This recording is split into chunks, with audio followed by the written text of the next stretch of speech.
Médecine holistique et phytothérapie en contexte de santé globale, telle est la toile de fond du premier symposium tenu à l'Université de Douala ce 25 avril 2025. Cet événement scientifique majeur a réuni universitaires et acteurs de la médecine traditionnelle et holistique.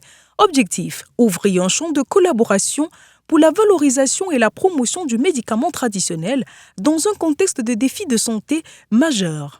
Ce symposium marque déjà la collaboration entre l'OCMH, une collaboration tripartite entre l'OCMH, l'Université de Douala ou bien l'enseignement supérieur, la faculté de médecine, l'Association des ethnopharmacologues du Cameroun, une collaboration qui voudrait que nous puissions travailler main dans la main afin d'apporter aux populations dans le domaine de la médecine holistique ou alors de la médecine traditionnelle des médicaments traditionnels améliorés de qualité. Dans la pratique, l'Université de Douala prévoit de paraffer une convention avec les associations de la médecine traditionnelle pour non seulement capaciter les acteurs et dans une autre mesure, booster la formation des étudiants de Douala. Ce symposium, en fait, est né d'une convention qu'on est en train de signer avec les associations de médecine traditionnelle et de médecine holistique. Les rapprochements, ça dans les deux sens.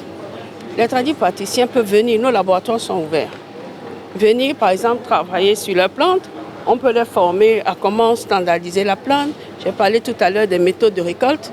Comment récolter la plante de façon propre. Comment la sécher sans abîmer. Comment travailler les extraits sans les contaminer. Parce que je disais tout à l'heure, par exemple, la plante, elle est efficace. Le tradipraticien, parce qu'il n'a pas forcément les bonnes techniques d'hygiène et tout, ou l'environnement, peut contaminer la plante. Et au lieu de traiter le malade, il va le traiter sur la pathologie, mais lui donner d'autres maladies infectieuses. Donc en fait, c'est ce rapprochement-là. Ils viennent, nos labos sont ouverts, on travaille ensemble, on leur montre les bons gestes. Et puis, nos étudiants, nos enfants vont en immersion chez eux, ils apprennent aussi les plantes qui soignent.